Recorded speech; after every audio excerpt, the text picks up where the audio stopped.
Page 78, Irish Dance. This is the last piece in the book. Congratulations. We're pretty much done with the beginner level and ready to go on to the intermediate level. Don't know exactly where you're going to go to do that. You could try a level 2 book, and most any of the other method books would be fine. But other than that, I'm not sure. You can usually look at music when you're looking at a book, and you can tell if the music there is similar to how hard it is for what you're used to playing. So you be the judge. Now, in this Irish dance, Irish music, I do like Irish music. Ooh. They're changing key signatures. So I told you in an earlier video that they can change key signatures anytime they want.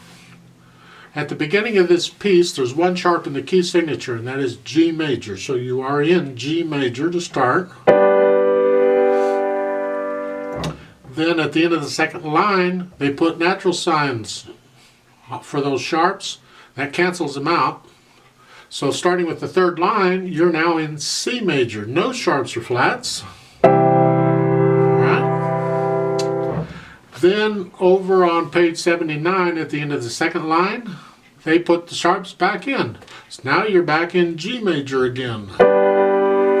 That's just an example. They could go to any key and from key to key to key and try keeping track of it. It's just a lot of fun.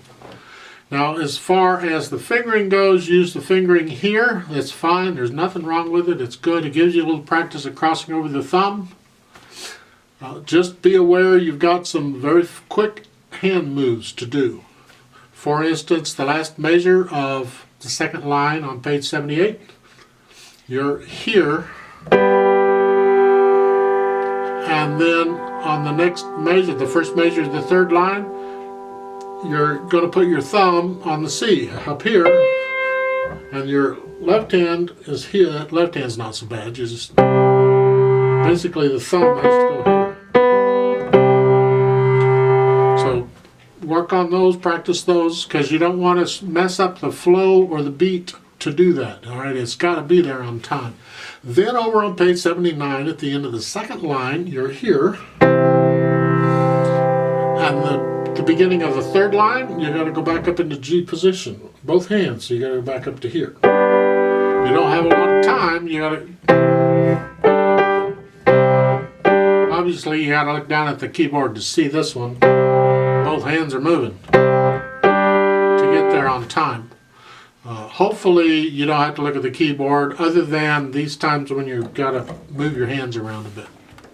There are a little tricky fingering things in there, but you can work them out. I don't think it'll be a problem. In the second line on page 78, at the last measure for the left hand, you could use a 2 and a 1 or a 3 and a 1, whichever one, it doesn't matter, whichever one is convenient for you.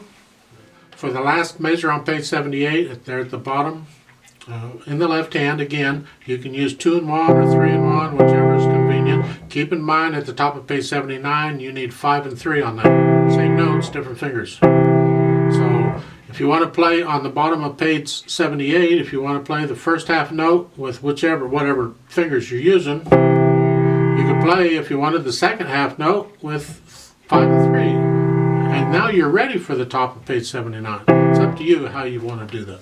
Just be aware of that. We're going to play it together slowly, please. This is a allegro. It's a fast piece. So